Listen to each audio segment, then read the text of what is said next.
yksi äänitys sillain, että ottaa ton mikin ruutuäänityksen kanssa. Eli mitä nyt samaan aikaan nauhoittaa ruutua ja mun ääntäni mikin kautta. En tiedä äänittääkö peliääniä, koska niitä ei tietenkään tässä appissa oo. Mut ihan vaan. Tää on minkä kanssa mä viihdyn aika useasti, jos on tosi tylsää.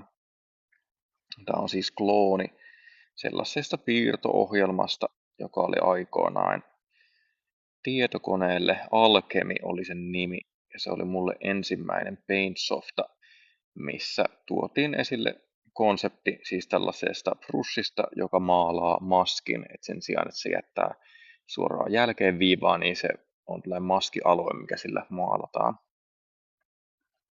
Ja sen lisäksi siinä työkalussa oli paljon